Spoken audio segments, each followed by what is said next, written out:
오늘 주시는 하나님의 말씀 같이 봅니다. 마태복음 22장 23절서부터 33절까지의 말씀입니다. 마태복음 22장 23절부터 33절까지의 말씀입니다. 우리 모두 함께 자리에서 일어나서 하나님의 말씀 받도록 하겠습니다. 받들어 읽습니다. 들으시기 바랍니다. 부활이 없다 하는 사두개인들이 그날 예수께 와서 물어 이르되, 선생님이여, 모세가 일렀을 때 사람이 만일 자식이 없이 죽으면 그 동생이 그 아내에게 장가들어 형을 위하여 상속자를 세울지라 하였나이다. 우리 중에 칠형제가 있었는데 마지가 장가를 들었다가 죽어 상속자가 없으므로 그 아내를 그 동생에게 물려주고 그 둘째와 셋째로 일곱째까지 그렇게 하였다가 최후에 그 여자도 죽었나이다. 그런즉 그들이 다 그를 취하였으니 부활 때에 일곱 중에 누구의 아내가 되리까?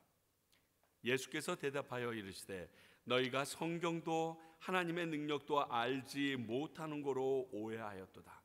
부활 때에는 장가도 아니가고 시집도 아니가고 하늘에 있는 천사들과 같으니라. 죽은 자의 부활을 논할진대 하나님이 너희에게 말씀하신 바 나는 아브라함의 하나님이요 이삭의 하나님이요 야곱의 하나님이로라 하신 것을 읽어보지 못하였느냐? 하나님은 죽은 자의 하나님이 아니요 살아있는 자의 하나님이시니라 하시니 무리가 듣고 그의 가르침에 놀라더라. 하나님의 말씀입니다. 자리에 앉아주시기 바랍니다. 기도하겠습니다. 하나님 아버지, 저희들이 오늘 말씀을 받으며 이 말씀을 통하여 우리에게 주시는 음성을 상고하기를 원합니다.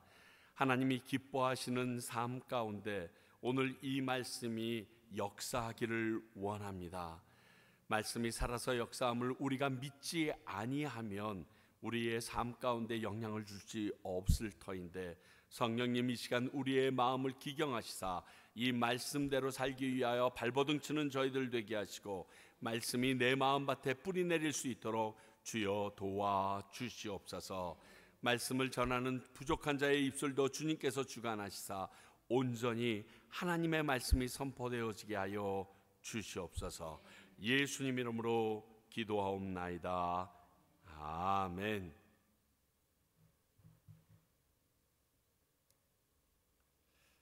오늘은 지난주와 다른 사두개파 사람들, 즉 사두개인들이 와서 예수님을 시험하는 모습입니다. 그래서 우리가 예수님 당시에 유대인의 부류에 대해서 다시 한번 좀 짚어보고 나아가면 여러분들께서 이 신약 성경을 이해하는 데 큰 도움이 될 것 같아서 먼저 그 부분부터 살펴봅니다. 먼저 가장 많이 등장하는 이 바리새파 사람들, 바리새인들. 이 바리새라는 말 자체가 분리되다라는 그 뜻으로 새 속과 우리들은 분리되어 있다, 거룩함을 추구한다, 이런 의미가 바리새파들에겐 있습니다. 이들은요, 율법을 준수할 뿐만이 아니라 11조와 금식과 하루에 2번씩 기도하는 일을 빠지지 않고 있는 열심히 있는 사람입니다. 뿐만이 아니라 육체의 부활과 그리고 후에 올 심판, 그리고 천사와 같은 영적인 존재들도 믿고 있는 자들입니다. 두 번째 파는 열심당원이라고 우리 지난주일 살펴본 헤롯파가, 헤롯 땅이 여기에 속합니다. 쉽게 말하면 로마의 통치에 반대하는 독립군과 같은 그룹들입니다. 좀 과격합니다. 그래서 그들은요, 몸에 칼을 품고 다니다가 친로마 성향의 사람들을 만나면 그들을 찔러 죽이는, 약간 비교하긴 뭐하지만 안중근 의사와 같은 그러한 모습이 그들 안에 있습니다. 그래서 그들이 로마 사람들에게 세금을 낸다는 것 자체를 거부합니다. 그게 반역행위라고 느끼기 때문에, 그래서 지난주와 같은 질문을 하게 된 것입니다. 그런데 재미있는 건 예수님의 제자 중에 이 열심당원이 있습니다. 시몬이라고.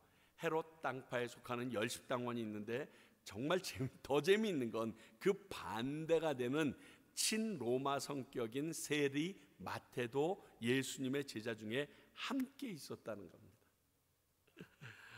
그리고 성경에는 기록되어 있지 않지만 그 흔적을 살펴볼 수 있는 에세네파 사람들이 있습니다. 이들은 진짜 세상과 구별돼서 단절된 삶을 살기를 원했습니다. 그래서 광야의 사해 근처의 동굴에서 살면서 그저 구약 성경을 필사하고 그리고 정결하게 사는데 노력했던 사람들입니다. 금욕적인 삶을 강조해서 대체적으로 흰옷을 항상 입고 살았고 안식일을 거룩하게 여기기 위해서 안식일에 배변하는 것까지도 금했던 그러한 엄격한 사람들이었다고 합니다.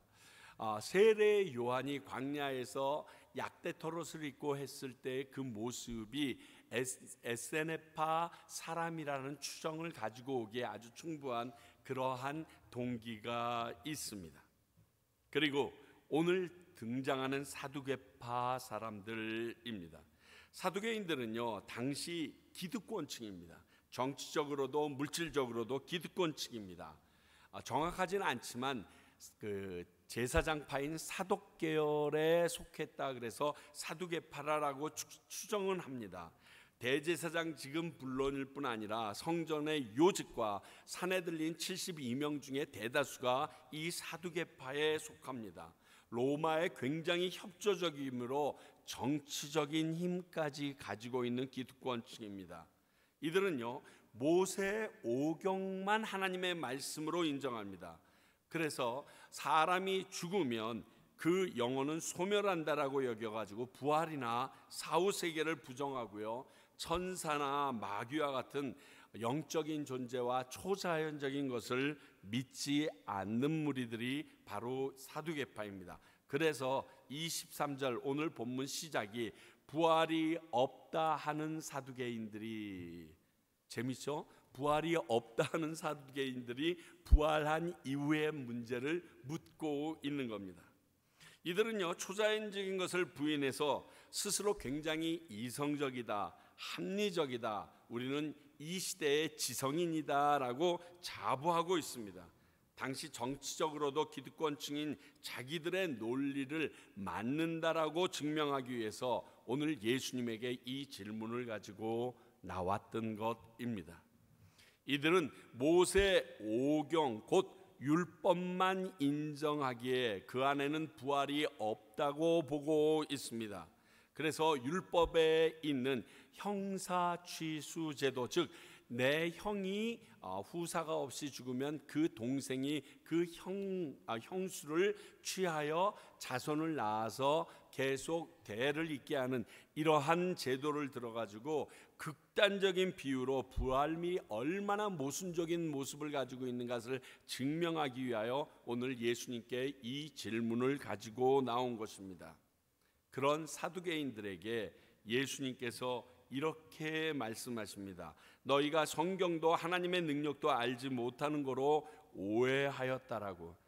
제가 이 성경을 읽으면서 28절과 29절 사이에 없는 것 하나를 좀 생각해냈어요. 자, 한번 여러분 들어보세요. 그런즉 그들이 다 그를 취하였으니 부활 때 7 중에 누구의 아내가 되리까? 이 질문을 들으신 예수님께서 호탕하게 껄껄껄껄 웃으시면서 무릎을 치시면서 말씀하시기를, 너희가 성경도 하나님의 능력도 알지 못하는 거로 그런 쓸데없는 질문을 하는구나. 이렇게 최유찬 버전을 쓰고 싶었어요. 진짜 읽으면서 기가 막히다, 기가 막히고 코가 막히고, 이걸 뭐라고 설명을 하지? 이게 모르니까 뭐 야단칠 수도 없는 거예요. 알아야 야단을 치죠. 아예 모르는데요. 그래서 너희들 모세의 율법만 인정하지, 그러니까 출애굽기 3장 6절, 즉 떨기나무 가운데서 모세를 부르실 때, 하나님께서 그를 부르실 때 내 자신을 소개하는 모습, 나는 아브라함의 하나님이요 이삭의 하나님이요 야곱의 하나님이다 했던 그 간단한 말씀을 가지고 너희들이 부활을 잘못 이해하고 있다, 이것만 봐도 하나님은 죽은 자의 하나님이 아니라 산 자의 하나님인 것을 충분히 알 수 있는데 꾸짖기보다는 그들을 좀 가르치시는 듯한, 꾸짖으면 거의 찾아볼 수가 없죠. 오늘 말씀에서 그냥 그들을 참 어떻게 하나 이놈, 이런 느낌이 좀 듭니다.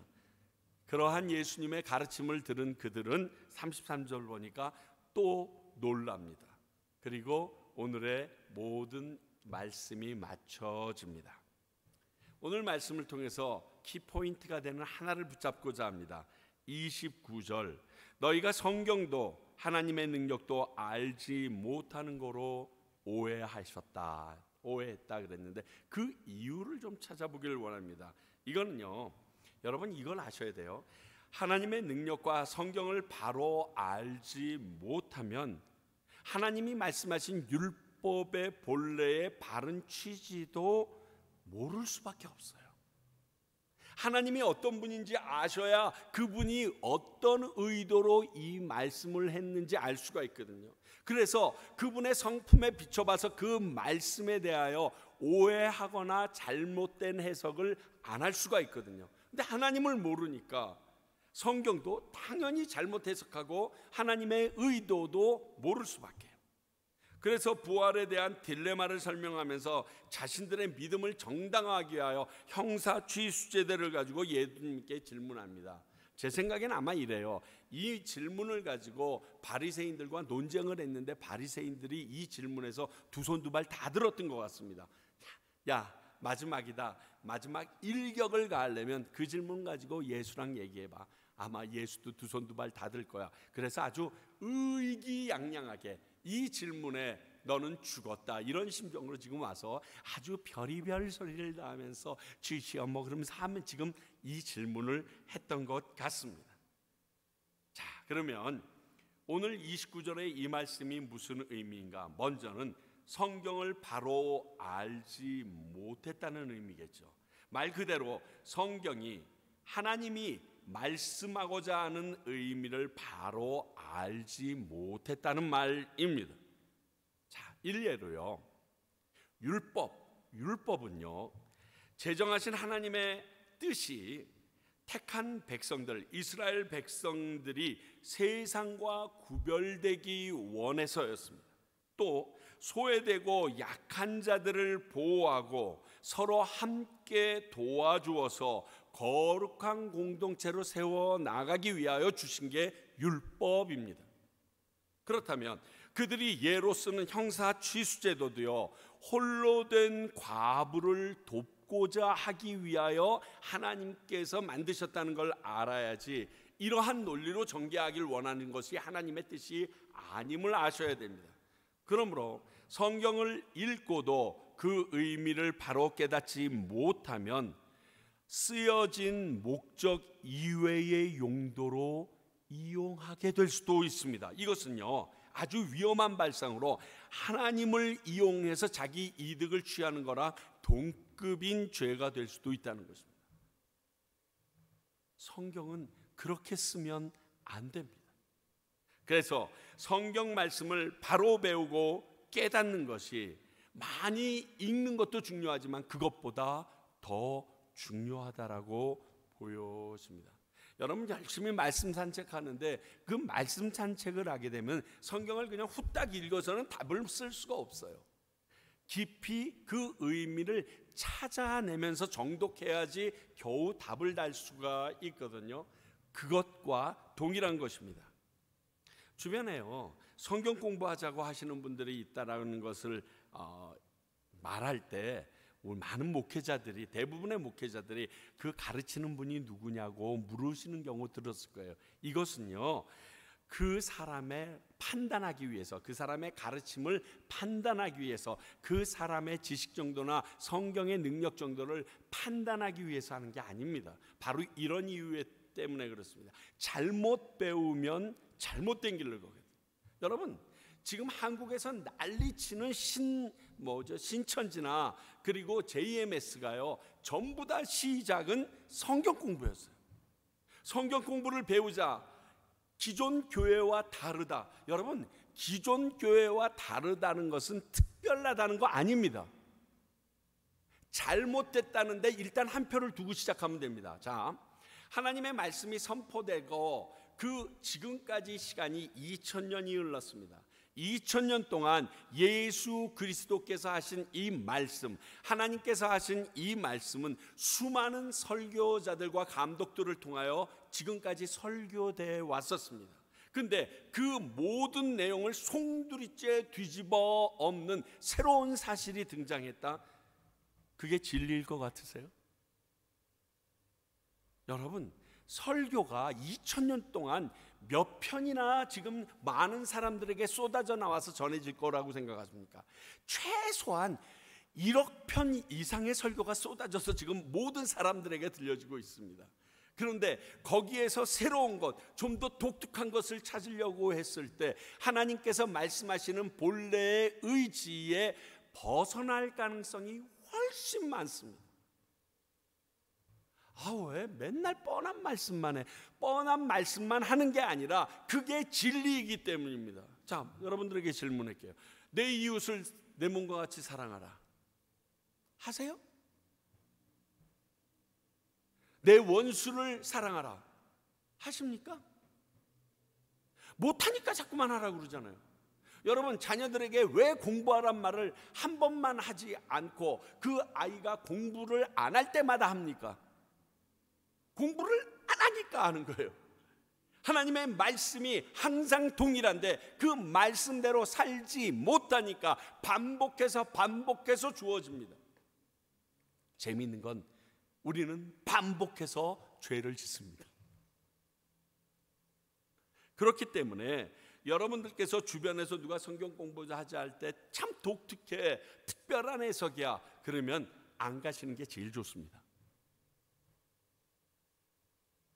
먼저 오늘 24절을 보면 사두개인들이 질문을 하는데 이렇게 써있죠. 선생님이여, 모세가 일렀으되, 이렇게 질문합니다. 그런데 이것에 대한 예수님이 답변을 하면서 31절에 뭐라고 얘기하십니까? 죽은 자의 부활을 논할진대 하나님이 너희에게 말씀하신 바. 사두개인들은 모세가 일렀으되, 예수님은 하나님이 말씀하신 바, 성경에 대한 시각이 차이가 있어요. 사두개인들은 어떠한 사람이 쓴 책으로 보고 있고요, 예수님은 하나님이 쓰신 책으로 보고 있어요.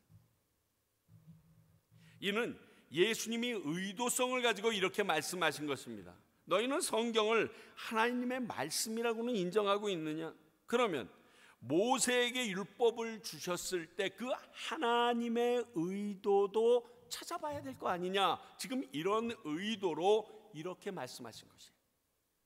성경을 이스라엘의 역사서 내지는 사람들이 쓴 작품으로 알고 있으면 성경을 대하는 자세가 달라집니다. 이거는 같아요. 법에 입문하는 사람들이 율법점서를 그냥 계속 달달달달 외웁니다. 물론 나중에 개정되는 것도 있지만 그 법전을 기준으로 모든 것이 판결되기 때문에 그냥 무조건 외우는 겁니다. 자, 사람이 쓴 것으로 이해하면 절대적이지 않습니다. 후에 바뀌면 되니까요. 그런데 절대적인 권위, 즉 하나님이 하신 말씀이고 진리라고 믿고 의심을 가지기보다 외우고 지키는 데 우선순위를 갖기 위하여 성경을 대한다. 시작이 달라요. 그들에겐 이미 주어진 최소한 외경 빼고 39권의 구약 성경이 있었습니다. 그런데 그 중에서 사두개인들은 34개는 이미 임의로 버리고 나가고 있다는 것입니다. 그것도 순전히 자기 곧 사람들의 기준으로 선택해서 그렇게 했습니다. 이것은요, 교만이에요. 그리고 하나님의 말씀을 나는 가려서 믿겠다라고 하된 잘못된 마음에서 시작된 것입니다. 일반인들이 성경 말씀을 인용하고 그것을 사용하는 거랑 똑같은 모습이에요. 예수님 안 믿는 사람들도 성경의 좋은 말씀 인용해서 많이 쓰잖아요. 우리도 이런 자세를 주의해야 합니다. 성경은요, 우리가 판단할 수 있는 그런 책이 아니에요. 전능하신 하나님의 말씀으로 진리 그 자체이기 때문에 이해가 되지 않아도 믿어야 되는 책입니다. 잘못된 똑똑이 성경을 잘못 이해하는 길로 인도해서 오늘 사두개인들처럼 우리로 넘어지게 한다는 사실을 기억해야 합니다. 그러면 너희가 성경도 하나님의 능력도 알지 못하는 거로 오해하였다 하는 두 번째 살펴볼 말씀은 하나님의 능력도 알지 못했고 그래서 믿지도 못했다는 의미입니다. 하나님의 능력을 말씀 그대로 믿기보다 인간들의 경험과 지식을 바탕으로 성경을 해석합니다. 그리고 그 바탕에서 자기의 교리들을 세워나가는 게 사두개인들의 모습입니다. 이거죠. 야, 처녀가 어떻게 애를 낳아? 야, 어떻게 홍해가 갈라지고 거기를 또 걸어서 걷느냐? 말이 되지. 질량보존의 법칙이 있는데 물고기 2마리와 보리떡 5개로 어떻게 5,000명이 먹냐? 야, 하나님이 천지를 창조했으면 하나님은 누가 창조했냐? 뭐 이러한 많은 질문들을 우리가 쏟아들냅니다. 그런데 여러분 참 놀라운 것은요, 그 하나님이 전지전능하신 창조주라는 존재가 인정되는 순간이 있습니다. 믿어지는 순간이 있습니다. 그러면 지금 앞에 말씀드렸던 이 질문들은요 싹 사라져버립니다. 기가 막혀요. 세상을 창조하신 전능하신 하나님이라면 그깟 일들은 문제가 아니라고 느껴지게 되는 거죠. 자, 그걸 왜 못해요? 하나님인데. 결국 사두개인들은요 부활만 못 믿은 게 아니고 자신들이 잘 알고 또 믿고 있다고 여기는 창조주 하나님도 믿지 않았던 겁니다. 여러분, 성경을 믿지 못한다는 것은 결국 하나님을 믿지 못했다고 말하는 거랑 똑같은 것을 우리는 알아야 합니다. 근데 사두개인들은 그 자리에 있기 위하여 기본이 모세오경, 하나님이 있다고 믿는 자들이었으니 얼마나 답답합니까? 이율배반적인 모습을 눈앞에서 확실하게 드러낸 겁니다. 누군가 이렇게 말하더라고요. 창세기 1장 1절이 믿어지지 않으면 성경이 믿어지지 않는다고. 그래서 하나님도 예수님이 하신 일도 분명히 믿지 않게 된다고요. 뒤집으면 창세기 1장 1절 태초에 하나님이 천지를 창조하시니라, 이 말씀이 믿어져야만 하나님도 예수님께서 이 땅에서 하신 일도 믿어지게 될 거라는 거죠. 이런 이유로 사두개인들은 죽은 자를 살리실 수 있는 전능하신 창조주 하나님의 능력까지 제한해버린 겁니다. 그건 못할 거야. 안타까운 것은 하나님이 믿어지는 것이 공부를 많이 하고 노력해서 되는 문제가 아니라는 거잖아요. 종교개혁자인 칼빈조차 5가지 조항을 얘기하면서 불가항력적 은혜라는 단어를 썼습니다. 이 은혜는 도대체 불가항력적이라는 겁니다. 곧 성경이 믿어지고 예수님을 구주로 영접하게 되는 것은 전적인 하나님의 선물이라고 밖에 말할 수 없다. 왜? 이게 논리적으로 설명이 안 되는 거예요. 누구에게 이해시키려고 공부해서 가능한 게 아니라는 것을 알 수 있게 됐기에 이러한 단어를 썼다는 겁니다. 그래서 우리는 그 은혜가 내가 예수 믿기 바라는 영혼들에게도 임하도록 기도해야 하는 겁니다. 그 방법밖에 없는 거예요.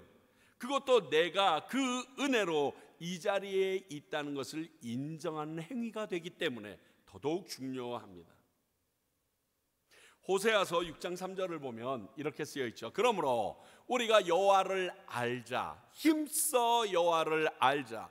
그의 나타나심은 새벽빛같이 어김없나니 비와 같이 땅을 적시는 늦은 비와 같이 우리에게 임하시리라 하니라. 자, 이스라엘 백성이 지금 하나님을 떠나서 진짜 외도하는 불륜의 관계를 가지고 있는 모습을 묘사한 이 호세아에게 그렇게 이스라엘 백성이 된 이유는 나를 제대로 알지 못해서다. 그러니까 이스라엘 백성에게 가서 너희들이 하나님을 제대로 알아야 된다라고 외치라고 해서 호세아가 외치는 말씀입니다. 하나님을 바로 아는 것이 이방인들, 즉 우상을 섬기지 않는데도, 이단에 빠지지 않는데도 굉장히 중요한 요소라는 것입니다. 뿐만이 아니고요, 하나님을 아는 것이 얼마나 중요한지 제사, 곧 예배와 비교해서 호세아서 6장 6절에서 이렇게 말합니다. 나는 인애를 원하고 제사를 원하지 아니하며 번제보다 하나님을 아는 것을 원하노라. 야, 너희들 예배드리러 오는 것보다 나 아는 게 우선이야. 이거 당연해요. 왠지 아세요? 여러분, 하나님이 어떤 분이신지 바로 알지 못하면요, 오늘 여러분들이 이 예배드리는 것과 장독대에 정한 수 떠놓고 누군지 모르고 비는 거랑 이게 똑같은 거예요. 근데 우리는 그 비는 대상, 예배드리는 대상을 명확하게, 그분이 우리를 어떻게 하시기 원하시는지까지도 알고 있기 때문에 이것이 훨씬 먼저 선행되어야 할 문제라는 것입니다. 오늘 사두개인들은요, 하나님을 몰랐습니다. 아니, 잘못 알고 있었습니다. 그래서 예수님께서 이들을 깨우쳐 주고 있습니다. 거기에 32절에 산자의 하나님이라 말씀하고까지 계십니다. 자, 사두개인들은 모세 오경만 믿습니다. 그러니까 예수님께서 모세 오경 안에 출애굽기 3장 6절을 인용하셨습니다. 광야의 떨기나무에서 모세를 부르실 때 하신 말씀입니다. 오늘 말씀의 병행 구절이 누가복음에 있는데 누가복음에서는 이 말씀을 이렇게 기록하고 있습니다. 누가복음 20장 38절. 하나님은 죽은 자의 하나님이 아니요 살아있는 자의 하나님이시라. 그리고요, 하나님에게는 모든 사람이 살았느니라 하시니. 여기서 하나님에게는 모든 사람이 살았느니라 하신 말씀은요, 무소부재하신 하나님께서 시공까지 초월하신 분이라는 그 의미를 말하고 있습니다. 너희들에게는 아브라함, 이삭, 야곱이 다 죽은 조상들이지만 나에게는 아직도 살아있는 존재라는 겁니다. 그래서요, 이 출애굽기 3장 6절을 히브리어로 보게 되면요, 이 이스라엘의 아브라함의 하나님, 야곱의 하나님, 이삭의 하나님이라고 얘기했던 그 하나님이라는 그 연결구가 현재 진행형으로 쓰여 있어요. 과거가 아니라 이거죠. 과거, 현재, 미래가 하나님 입장에서는 한 책상에 한 도면처럼 다 보인다는 거예요. 그 하나님은 과거에 있으며 현재에 있으며 미래에 있으며 이게 다 우리는 이해가 안 되죠. 우리는 상상할 수 없죠. 그래가지고 타임머신을 타고 가느니 타임캡슐을 하느니 이런 소리를 하는데 그분은 아니라는 거예요. 시공을 초월한 무세부재, 그 능력을 가진 분이 하나님이라는 것을 알게 합니다. 그리고 이 질문을 한 사두개인들도 그것은 알고 있었습니다. 그런데 이 말씀을 해석하기는 그렇게 안 했던 것입니다.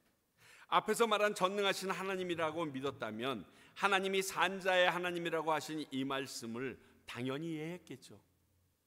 그분이 못할 게 뭐가 있어.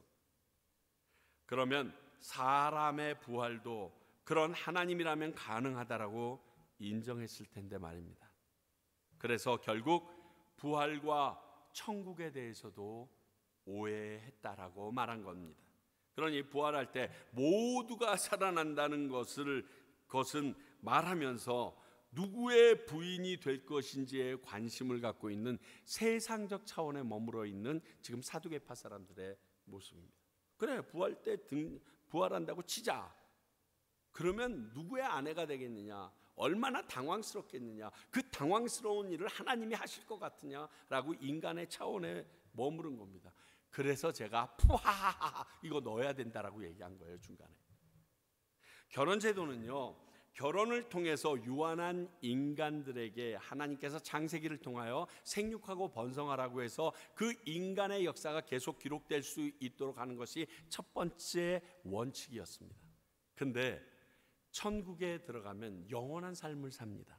그러므로 결혼도 없고 그리고 장가가는 것도 없다라고 얘기하신 것은 바로 이러한 의미의 부분을 끄집어서 말씀하신 겁니다. 왜냐고요? 고린도전서 13장을 보면 그때는 우리 모두가 온전하여져서 얼굴과 얼굴을 맞대고 보는 것처럼 다 알게 돼요. 여러분, 지금 성경에 대해서 하나님께서 내 앞에서 하신 모든 일에 대해서 너무 궁금하고 어떤 거는 그분이 원망스럽고 한탄이 되시죠. 근데 주님 앞에서 딱 눈을 뜨는 순간 그 질문 하나도 없어요. 우리 왜요? 그때는 온전한 상태, 천사와 동일한 하나님과 함께 동고동락하는 입장이 되기 때문에 그분이 어떤 의미로 쓰셨고 어떤 의미로 그 일을 하셨는지 훅 하고 알게 되는 거예요. 그래서 질문이 없어요. 그리고 내가 천국에 들어왔다는 것 자체에 대하여 감사하고 그 일을 이루어 주신 여호와 예수 그리스도 앞에 내가 받은 면류관까지 다 집어던질 정도로 겸손해지는 게 그때 우리들의 모습이에요.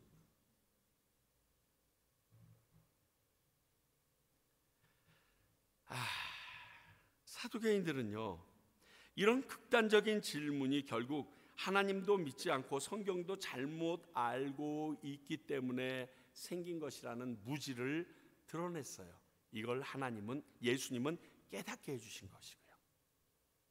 근데 여기까지가 우리가 좀 생각해 봐야 될 말씀이라고 치면 전 33절이 와서 제일 먼저 마음에 와서 닿았어요. 무리가 듣고 그의 가르치심에 놀라더라. 좀 그만 놀라면 안 될까요? 맨날 놀라? 이런 반응은 이게 처음 아니죠.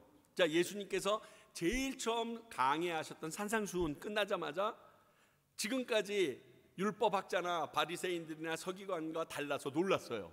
그때부터 시작해서요, 요 직전에 바리새인과 헤롯 당원들이 같이 와가지고 했을 때 그들이 이 말씀을 듣고 놀랍게 여겨 예수를 떠나가니라. 그래서 제가 예수님께서 40일 금식한 후에 사탄의 시험 받고 나서 사탄의 모습이랑 똑같다고 얘기했잖아요. 그 일뿐만이 아니에요. 다음 주는 아니겠지만 다다음 주에 이후에 사두개인들이 복수라도 하듯이 바리새인들이 몰려와서 가장 첫 번째 되는 계명은 뭡니까? 라고 물을 때 그것에 대해서 답변을 다 끝내고 나니까요, 한마디도 능히 대답하는 자가 없고 그날부터 감히 그에게 묻는 자도 없더라. 이렇게 기록되어 있어요. 그러니까 가르침이 너무 놀랍고 기가 막힌 거예요. 이런 거랑 똑같아요. 은혜만 받은 거야. 그런데 그 은혜 받은 대로 살지는 못하는 거야. 반응을 못하고 있는 거예요. 여러분, 지식적으로 머리만 커지면요, 사두개인이나 바리새인과 별반 없는 존재가 된다는 거 아셔야 돼요. 목사가 설교한 대로 못 살면 여러분들 보시기에 어때요? 근데요, 목사의 좋은 설교를 듣는 것이 내가 꼭 그 설교처럼 살고 있다는 거로 착각하는 여러분들의 모습을 볼 때 목사들도 가슴 아프답니다. 근데 많은 분들이 이것에 속아요. 그래서 좋은 설교를 쫓아다니는 것, 하나님의 말씀을 잘 깨닫기 위해서라는 분들도 계시지만 그 좋은 교회, 좋은 목사님의 설교를 듣고 나서 내가 꼭 그렇게 산 것처럼 어험하고 예배 마치고 돌아가는 그 모습, 그건 틀린 말씀이에요. 그건 여기에요. 여러분, 세상에서 제일 먼 거리가요, 이 머리에서부터 가슴까지의 거리인 거 아세요? 이 거리가요 제일 멀어요. 죽을 때까지 못 가는 사람도 있으니까.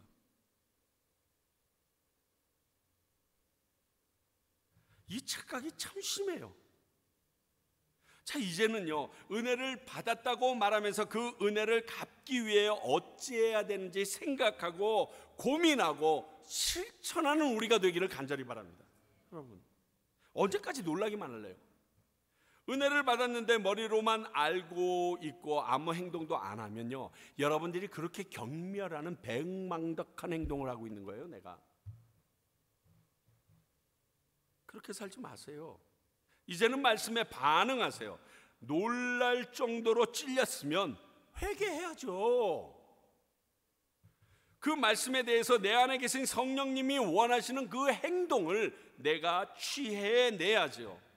말씀을 통해서 나의 잘못을 발견했으면 회개하고 주님 앞에 나아가는 게 맞는 겁니다. 어찌할꼬 바울 사도의 말을 들었던 그 유월절날 모였던 그 많은 사람들이 어찌할꼬 했던 것처럼 그렇게 나가는 게 바른 자세입니다. 말씀에 대한 교만한 나의 모습, 그런데 부족한 이대로 주님 받아달라고 간절히 기도하면서 오늘 사두개인이나 바리새인들처럼 말씀에 놀라지만 않고 깨달음에 만족하지만 않고 그에 대하여 말씀에 반응하면서 나가는 우리가 되기를 원합니다. 저는 이 찬양 참 좋아합니다. 찬송가 214장인데요. 나 주님의 도움 받기를 원합니다. 그래서 주 예수님께 빕니다. 지극히 당연하죠. 근데 도움 받기는 원하는데 그분 앞에 나가서 빌지는 않아요. 내 힘과 결심 약해서 늘 깨어지기 쉽거든요. 그런데 주 이름으로 나를 구원해 주세요. 우리 이 시간 두 눈 감으시고 제가 가사 불러드릴 테니까 우리 두 손 가슴에 싹 모으시고 기도하는 심정으로 이 찬양을 주님 앞에 고백하길 간절히 바랍니다. 나 주의 도움 받고자, 나 주의 도움 받 주 예수님께 빕니다. 주 예수님께 그 구원 허락하시사 그 구원 허락하 날 받아주소서, 날 받아주소서. 내 모습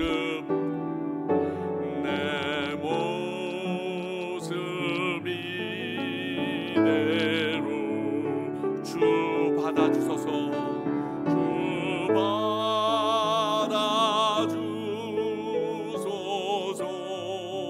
날 위해 돌아가신 주, 날 위해 돌아가신 날 받아주소서, 받아주소서. 내 힘과 결심 약하여, 내 힘과 결심 약 늘 깨어지기 쉬우니, 늘